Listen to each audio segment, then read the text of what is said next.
اعوذ باللہ من الشیطان الرجیم بسم اللہ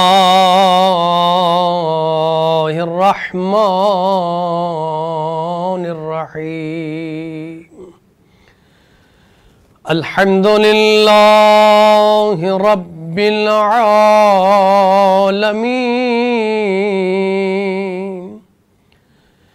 الحمد للہ الذی لا یبلغ مدحته القائلون ولا يحصي نعماءه العادون ولا يؤدي حقه المجتهدون الذي ليس لصفته حد محدود ولا نعت موجود ولا وقت معدود ولا أجل ممدود فترى الخلائق بقدرته ونشر الرياح برحمته وابتدى بصخور ميدان أرضه والصلاة والسلام والتحية والإكرام على سيد أصل ما في الوجود سر الله في كل موجود نقطة دائرة الوجود صاحب لواء الحمد في مقام المحمود الخاتم لما سبق والفاتح لمن غلق المعلن الحق بالحق أبي القاسم محمد اللهم صل على محمد وآل محمد وآله الطيبين الطاهرين المعصومين المظلومين أما بعد قال الله تبارك وتعالى في محكم كتابه المجيد وفرقانه الحميد وهو أصدق الصادقين وقوله الحق بسم الله الرحمن الرحيم قل لا أسألكم عليه أجرا إلا المودة في القربى صدق الله العلي العظيم وقال رسول الله صلى الله عليه وآله وسلم حسين مني وأنا من الحسين أحب الله من أحب حسينا وأبغض الله من أبغض حسينا عزیزان محترم، برادران اسلامی، آج وہ شب ہے جس شب کو ہم شام غریباں کے نام سے یاد کرتے ہیں، غریبوں کی شام، پردیسیوں کی شام۔ امام عالی مقام کربلا کے میدان میں عصر عاشور بارگاہ رب ذوالجلال میں اپنی عظیم قربانی پیش کرتے ہیں۔ آقا علیہ السلام نے جا بجا امام عالی مقام کے مقام کو، ان کے عظمت کو بیان کیا، خود قرآن مجید فرقان حمید آیہ مجیدہ شورا آیت نمبر 23 کی تلاوت کا شرف حاصل کیا۔ ارشاد پروردگار ہو رہا ہے بسم اللہ الرحمن الرحیم قل لا اسألکم علیہ اجرا الا المودۃ فی القربى۔ اللہ رب العزت کی طرف سے حکم دیا جا رہا ہے، اے حبیب کہہ دیجئے ان سے لا اسألکم علیہ اجرا، کہ میں تم سے کوئی اجر رسالت نہیں مانگتا، الا المودۃ فی القربى، ہاں مگر مودت قربا چاہتا ہوں، اپنے قرابت داروں کی مودت چاہتا ہوں۔ قرآن کی اس آیت کے ذیل میں کہ اللہ کے نبی نے خود اپنی 23 سالہ زندگی میں دین اسلام کی ترویج و تبلیغ میں جو زحمتیں اٹھائیں، طائف میں آپ کے اوپر پتھروں کی بارش ہوئی، آپ لہو لہان ہوئے، آپ نے بہت زحمتیں اٹھائی اس دین مبین کے پہنچانے کے لیے، لیکن اللہ کے نبی اس کا کوئی اجر نہیں مانگتے۔ اب چونکہ قرآن میں اللہ حکم دے رہا ہے قل، اے میرے حبیب کہہ دیجئے، تو یہ اجر رسالت نبی نہیں مانگ رہے بلکہ نبی سے منگوایا جا رہا ہے، خدا کہلوا رہا ہے کہ ان سے کہہ دیجئے کہ میں اجر رسالت یعنی رسالت کی ادائیگی میں، پیغام پروردگار کے پہنچانے میں تم سے کوئی اجرت طلب نہیں کرتا۔ پروردگار کے حکم کے مطابق حکم یہی ہے کہ وہ مودت قربا چاہتا ہے، میری آل سے محبت چاہتا ہے، میرے قرابت داروں سے مودت چاہتا ہے۔ میں یہاں پر عرض کروں کہ محبت اور مودت میں کیا فرق ہے؟ محبت اور ہے، مودت اور ہے۔ شاید محبت میں انسان جی سکتا ہے اگر اس میں ناکامی ہو جائے، لیکن مودت میں انسان جی نہیں سکتا۔ یعنی مودت کی اگر میں مثال پیش کروں، جس طرح مچھلی کو اگر پانی سے باہر نکال دیا جائے تو وہ تڑپ تڑپ کے جان دے گی، اس لیے کہ مچھلی کو پانی سے مودت ہے، وہ پانی کے بغیر زندہ نہیں رہ سکتی۔ اسی طرح ہر صاحب ایمان سے یہ کہا جا رہا ہے کہ تم اہل بیت سے اس طرح مودت رکھو کہ ان کے بغیر تمہاری زندگی کامل نہیں ہے، ان کے بغیر تمہارا ایمان کامل نہیں ہے۔ اگر آپ کے دل میں حسین کی محبت نہیں ہے تو پھر سمجھنا ایمان کامل نہیں ہے۔ اس لیے کہ رسالت میں آپ صلی اللہ علیہ وآلہ وسلم سجدے میں موجود ہیں، عبادت میں مشغول ہیں۔ کہا یہ جاتا ہے کہ جب اللہ کی بارگاہ میں سجدہ ریز ہو، قیام کی حالت میں ہو، تو فقط اللہ کو اپنے سامنے حاضر و ناظر رکھا جائے، خشوع اور خضوع کے ساتھ نماز پڑھی جائے۔ بے روح نماز اللہ کی بارگاہ میں قبول نہیں ہوتی، تو لہذا خشوع اور خضوع یعنی اللہ آپ کے ذہن میں ہو۔ لیکن تاریخ نے یہ واقعہ بیان فرمایا، تاریخ میں یہ واقعہ رقم ہوا کہ رسالت میں آپ مسجد نبوی میں نماز پڑھا رہے ہیں، تمام صحابہ کرام نماز پڑھ رہے ہیں، حالت نماز میں یہی حسین ابن علی ایک مرتبہ دوش رسالت میں سوار ہو جاتے ہیں، آپ سجدے کی حالت میں ہیں، آپ نے ذکر سجدے کو طویل کر دیا۔ پیچھے بیٹھے مسلمان پریشان ہیں کہ آج رسالت میں آپ صلی اللہ علیہ وآلہ وسلم نے سجدے کو کیوں طول دیا؟ لیکن جب نماز ختم ہوئی تو آپ صلی اللہ علیہ وآلہ وسلم کی بارگاہ میں پوچھا گیا کہ آج آپ نے اتنا طویل سجدہ انجام دیا۔ اس وقت رسالت میں آپ نے فرمایا میں کیا کرتا، میری پشت پر، میرے گردن پہ حسین سوار ہو گئے تھے۔ تو آج یہ پیغام ہے کہ اگر میں بغیر حسین کی محبت کے، بغیر اہل بیت کی محبت کے نماز پڑھوں تو وہ نماز اس قابل نہیں ہوگی۔ اس لیے کہ رسول نے یہ بتا دیا کہ نماز بھی جاری رہی، حسین بھی پشت پہ رہے۔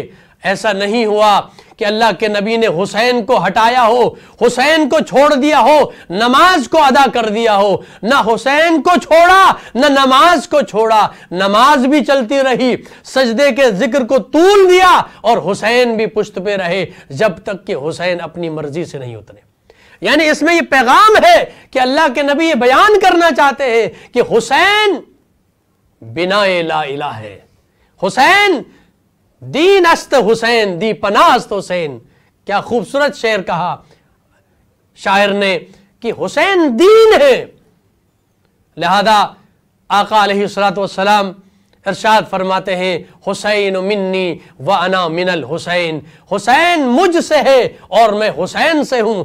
یہ جو جملہ آپ نے ارشاد فرمایا اس کا تاریخ میں واقعہ موجود ہے کہ رسالت مآب صلی اللہ علیہ وآلہ وسلم مسجد نبوی میں خطبہ ارشاد فرما رہے ہیں، صحابہ کرام موجود ہیں، یکا یک رسالت مآب نے دیکھا کہ مسجد نبوی سے امام حسین داخل ہوئے، ابھی بچے ہیں، قریب تھا کہ آپ کا پاؤں ابا میں الجھ کے آپ گر جاتے۔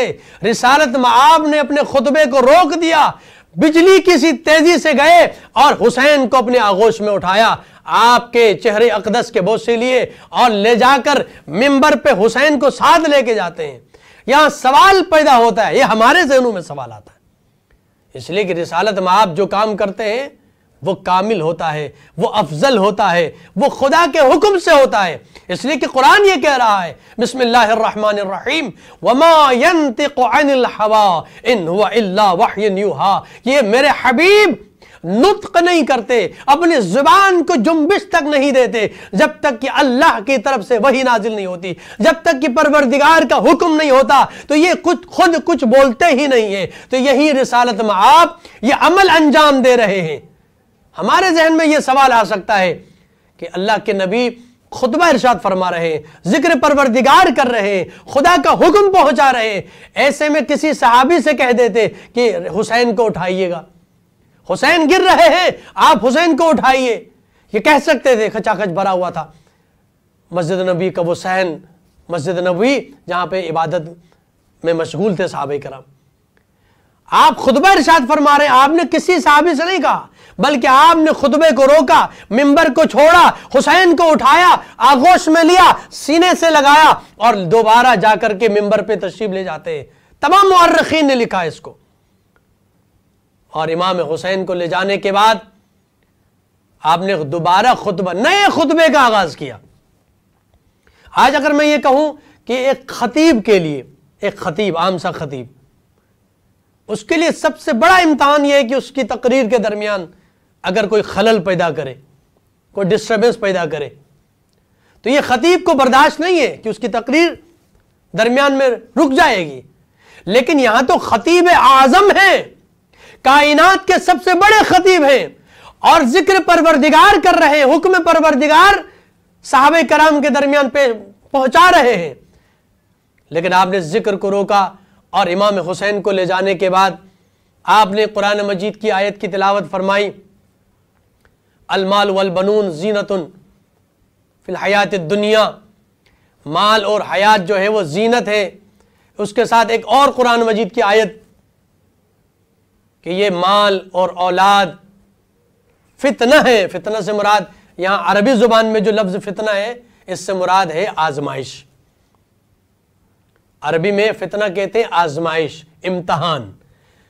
تو رسالت مآب حسین علیہ السلام کو لے کے جاتے ہیں اور اس آیت کی تلاوت کرتے ہیں، یعنی بتانا یہ چاہتے ہیں خطیب اعظم ہے لیکن کہتے ہیں خدا کی بارگاہ میں یہ امتحان ہے کہ میں امتحان میرا ہو رہا تھا کہ میں اپنے خطبے کو جاری رکھتا ہوں یا یہ کہ خطبے کو روک کر حسین کو اٹھاتا ہوں، حسین کو گرنے سے بچاتا ہوں۔ یہ وہی حسین ہے کہ کل اللہ کے دین کی سربلندی کے لیے، رسالت مآب کی زحمتوں کی حفاظت کے لیے اپنے سر کو کٹانے کے لیے تیار ہوں گے، اپنے گھر بار کو لٹانے کے لیے تیار ہوں گے۔ لہذا آج امتحان ہے رسالت مآب کا۔ آپ نے قرآن کی آیت تلاوت کی کہ یہ میرا امتحان تھا ایک خطیب کا، خطیب اعظم کا، تو آپ نے خطبے کو روکا، امام حسین کو لے کر جانے کے بعد پھر آپ نے یہ ارشاد فرمایا کہ حسین منی وانا من الحسین، حسین مجھ سے ہے اور میں حسین سے ہوں۔ اور اس کے بعد آگے دعا فرمائی کہ احب اللہ من احب حسینا وابغض اللہ من ابغض حسینا۔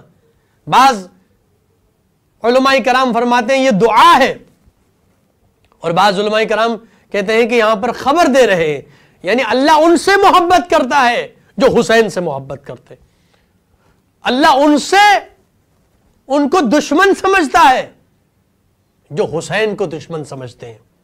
اور بعض علماء اس میں بیان فرماتے ہیں کہ یہ رسالت مآب نے دعا فرمائی، پروردگارا یہ حسین مجھ سے ہے اور میں حسین سے ہوں، پروردگارا اس سے محبت رکھ جو میرے حسین سے محبت کرے، پروردگارا اس کو دشمن رکھ جو میرے حسین کو دشمن رکھے.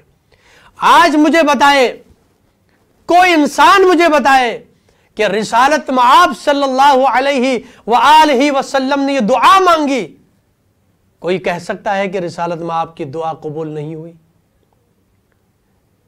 محبوب خدا ہے، اگر وہ ہاتھ بلند کر کے دعا مانگے تو ان کے صدقے میں ہماری دعائیں قبول ہوتی ہیں، ان کے صدقے میں تمام صحابہ کی دعائیں قبول ہوتی ہیں. وہ رسالت مآب جن کے صدقے میں یہ کائنات وجود میں آئی ہے، وہ خود خدا کی بارگاہ میں دعا کرے تو ان کی دعا رد ہو سکتی ہے؟ ممکن نہیں ہے. رسالت مآب کی دعا قبول ہو گئی اور آپ نے یہی فرمایا تھا کہ پروردگارا ان سے محبت رکھ جو میرے حسین سے محبت کرتے. آج دنیا عالم میں لوگ امام حسین سے عقیدت اور محبت کا اظہار کرتے ہیں. یہ ماہ محرم الحرام جس میں تمام عالم اسلام رسالت مآب صلی اللہ علیہ وآلہ وسلم کی بارگاہ میں اور بالخصوص یوم عاشور رسالت مآب کی بارگاہ میں تعزیت پیش کرتے ہیں ان کے نواسے کی کہ ان کو بڑے ظلم و ستم کے ساتھ کربلا کی زمین پر شہید کر دیا گیا ہے. تو یہ تعزیت پیش کر رہے ہیں ہم. یہ جو محافل و مجالس کا انعقاد ہو رہا ہے، یہ ذکر حسین کا انعقاد ہو رہا ہے، یہ ایک تو قرآن مجید کی آیت کی اطاعت میں کہ اللہ نے کہا کہ مودت قربا رکھو، کہ میری آل سے، میرے اہل بیت سے محبت رکھو. حسین کا ذکر خصوصی طور پہ فرمایا کہ حسین سے محبت رکھنے کے لیے دعا بھی فرمائی. لہٰذا آج یہ جو ذکر ہے، آج فیض ٹی وی نے یہ ذکر حسین کا انعقاد کیا، یہ اجر رسالت کی ادائیگی ہے اور یہ سعادت ہر کسی کو نصیب نہیں ہوتی. اللہ رب العزت جس کو توفیق دے کہ وہ اپنی مصروفیات میں سے وقت نکال کر آ کے حسین کی بارگاہ میں ان کا ذکر کریں، ان کی شہادت کا تذکرہ کریں، ان کے ہدف اور مقصد کا تذکرہ کریں. ان کا ہدف کوئی اور ہدف نہیں، ان کا مقصد کوئی اور مقصد نہیں، بلکہ آپ نے خود اپنا مقصد بیان فرمایا کہ انی لم اخرج اشرن ولا بطرن ولا ظالما انما خرجت لطلب اصلاح امتی فی جد رسول اللہ.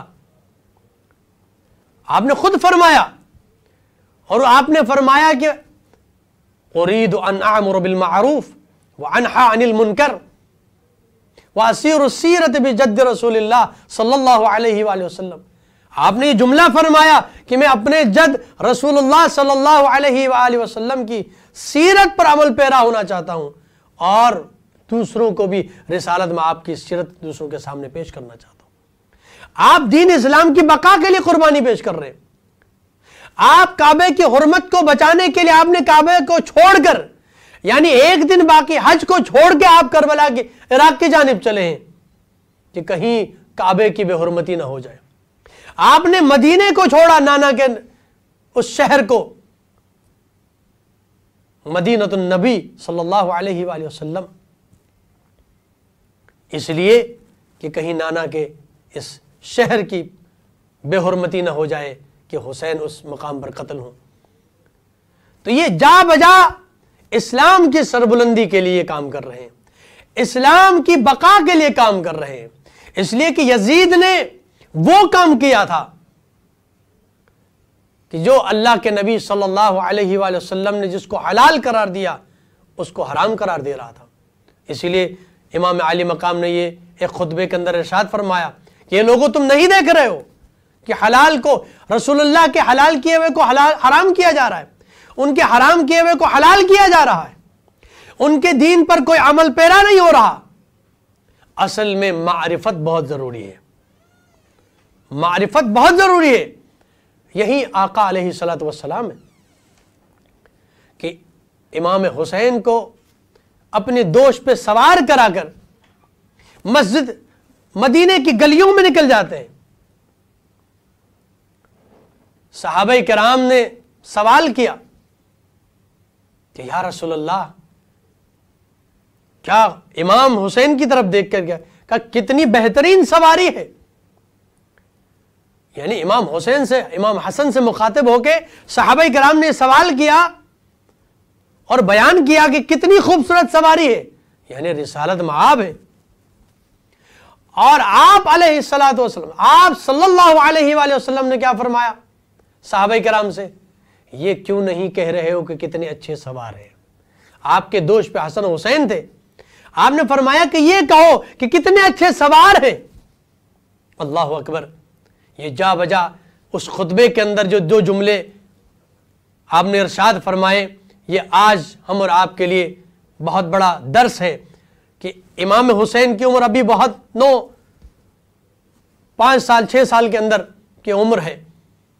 آپ خطبہ ارشاد فرماتے ہوئے فرماتے ہیں کہ ہادہ حسین، کہ یہ حسین ہے. جانتے ہیں سب لوگ نواز رسول حسین ہے، لیکن اس کے باوجود تمام لوگوں سے مخاطب ہو کے فرماتے ہیں ہادہ حسین، اپنے ساتھ حسین کو لیا ہوا ہے.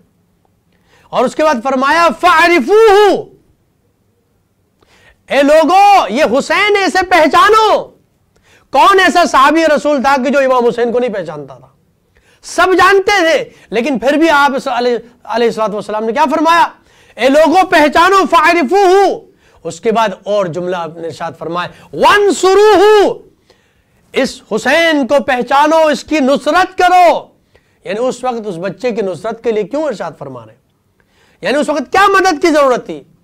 یہ آج 61 ہجری میں ہونے والے واقعے کی طرف اشارہ تھا کہ لوگوں اس حسین کو پہچانو، اس کی معرفت حاصل کرو. کبھی ایسا وقت آئے کہ جب یہ مدد کے لیے پکارے تو اس کی مدد کرو.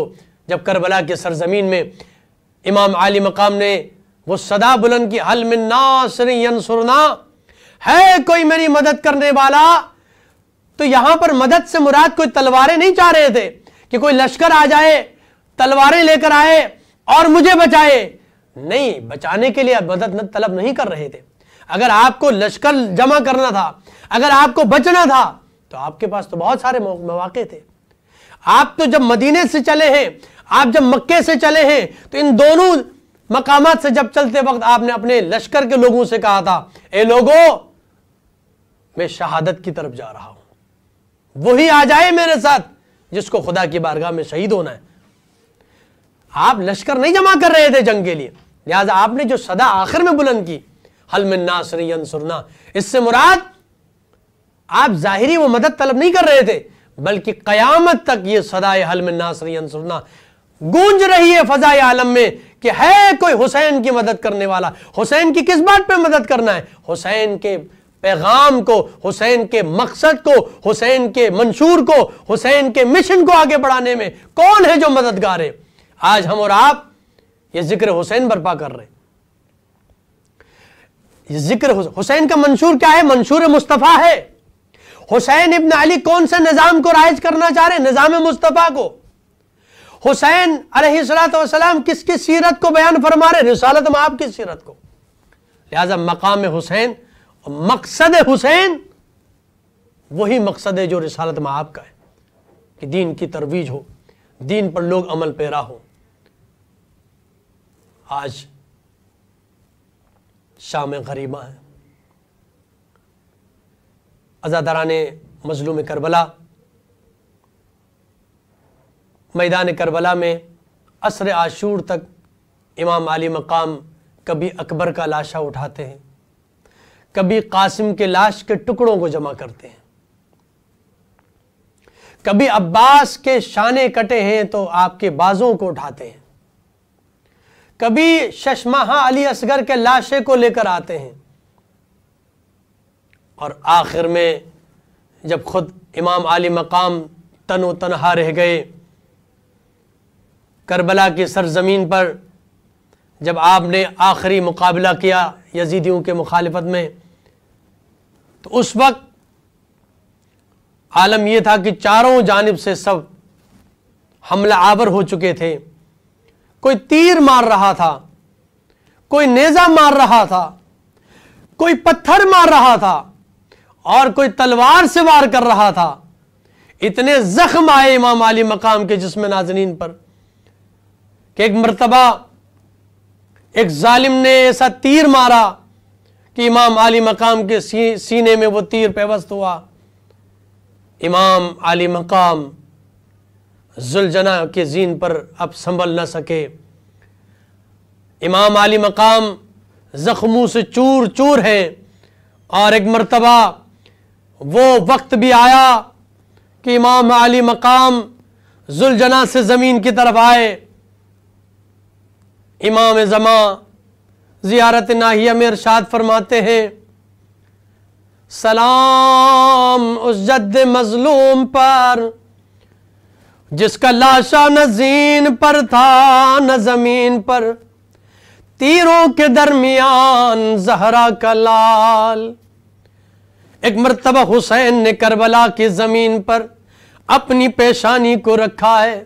سبحان ربی الاعلی و بحمدہ رضا بقضائی و تسلیما لامری انا للہ و انا الیہ راجعون.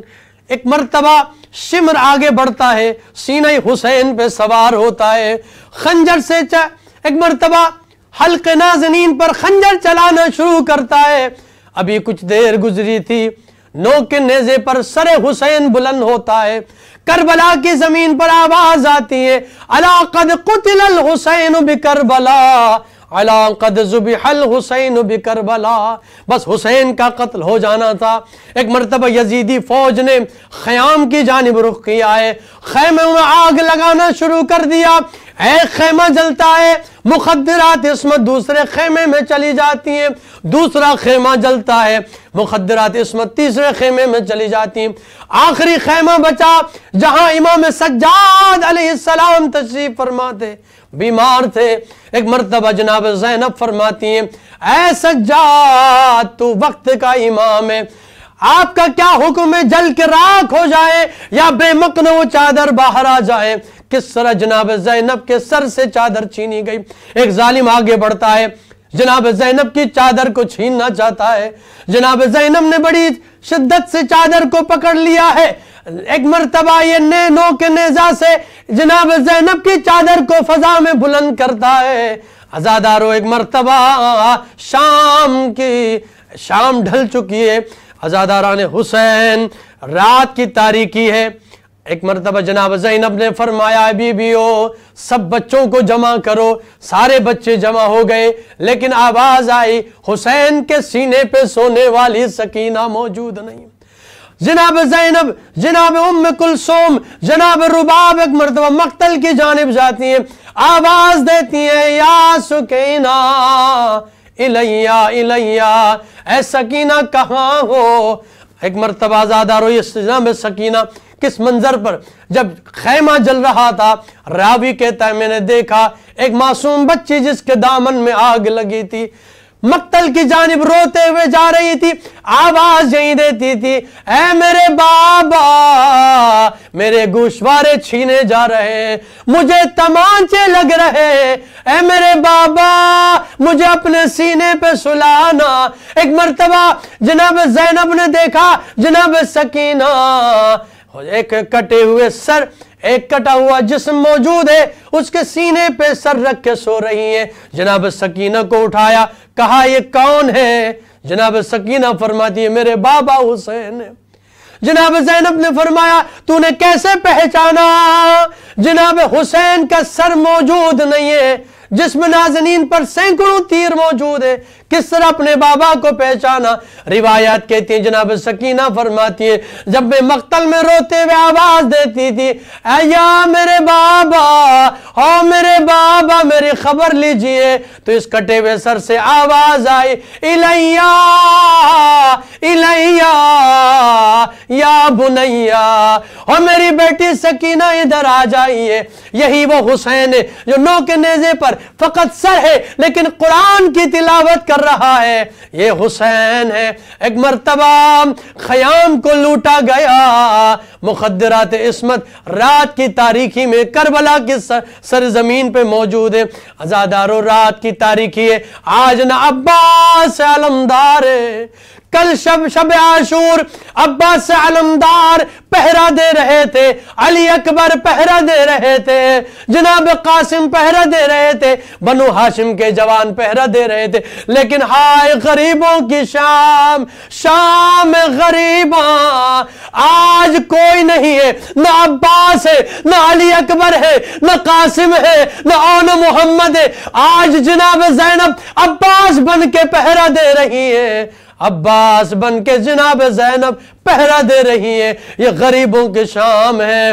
عزاداران حسین، ایک مرتبہ جب یہ قافلہ ایک مرتبہ یہاں سے کربلا سے کوفہ کی جانب روانہ ہوا تو ایک مرتبہ قافلہ گنج شہیداں سے گزارا گیا۔ گنج شہیداں سے جب یہ قافلہ گزرا، جناب زینب کے ہاتھ پسے گردن بندھے ہوئے تھے، اپنے آپ کو سواری سے گرا دیا۔ جب جس کے ہاتھ پسے گردن بندھے ہو، منہ کے بل زمین پہ آئی، ایک مرتبہ اپنے بھائی کے لاشے کے قریب آئی، آسمان کی جانب نگاہ کیا، اے خدا، کیا یہ وہی حسین ہے جسے ماں زہرا نے چکیاں پیس کے پالا تھا؟ الا لعنت اللہ علی القوم الظالمین وسيعلم الذين ظلموا أي منقلب ينقلبون۔ السلام على الحسين وعلى علي بن الحسين وعلى أولاد الحسين وعلى أصحاب الحسين۔